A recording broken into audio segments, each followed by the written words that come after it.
Access doesn't mean a damn thing. Is 2020 candidate Elizabeth Warren backing away from Medicare for All?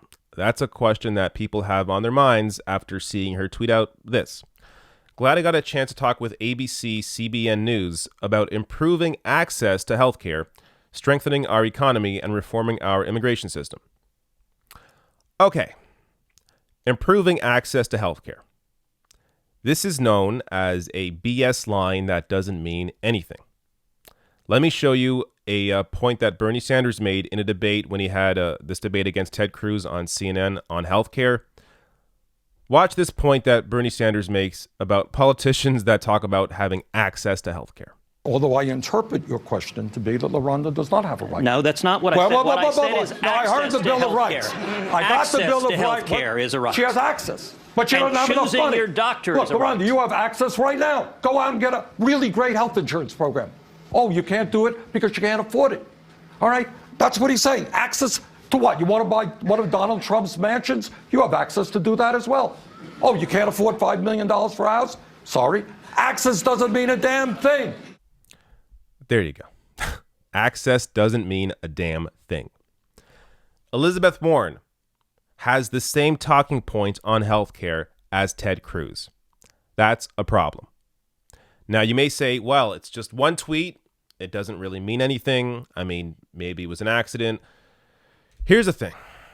I get that way of thinking, but when you are running for president, these campaigns are incredibly careful with what they say, with what they put out, because they know anything they put out can be scrutinized, like this tweet is being scrutinized. If you go to Elizabeth Warren's tweet and read the responses to it, people are going nuts.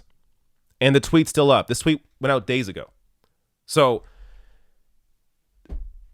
look, we have to make the assumption that she is at least not willing to fight for it in the same way that Bernie Sanders is. Let me give you another example. So, on her website, I looked this up because, we're always told, oh, Elizabeth Warren has a plan for that. She has a plan for that. She has a plan for that. Well, I looked on her site. First of all, I noticed that Bernie Sanders has way more plans on his site than Elizabeth Warren does. So there's this phony narrative that only Elizabeth Warren has the plans. Not true. Bernie Sanders has just as many, if not more plans. And Bernie also dives into foreign policy, whereas Elizabeth Warren largely shies away from it. And Bernie Sanders has a humanitarian approach to foreign policy, but that's a whole other discussion. Go on her website. I looked up Medicare for All, and it shows up once.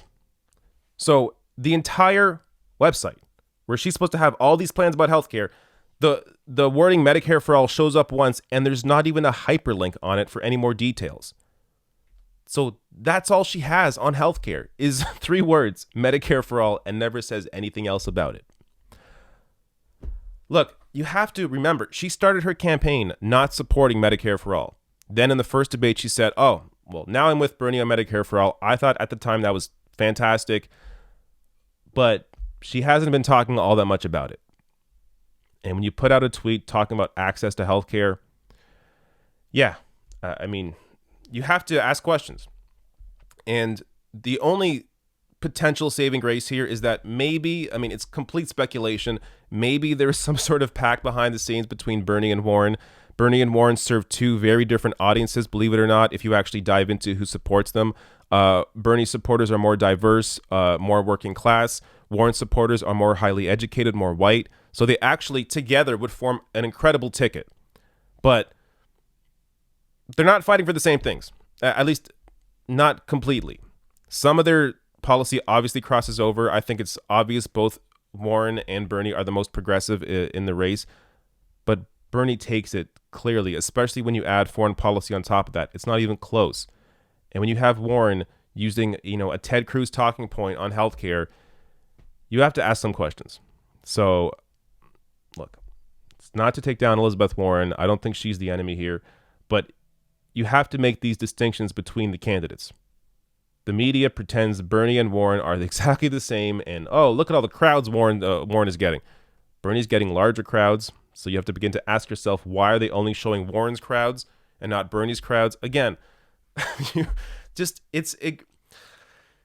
incredible when the media chooses a narrative and they go through with it, and the amount of people that are brainwashed by that narrative, even if it doesn't have underlying data to support it, or even if it's counteracted by other candidates that maybe the media doesn't like as much, but they're not going to show that candidate because they understand Bernie Sanders challenges them more than Elizabeth Warren does. Bernie Sanders is actually willing to challenge the powerful, willing to tax massive corporations more, willing to go after pharmaceutical companies, whatever the hell it is.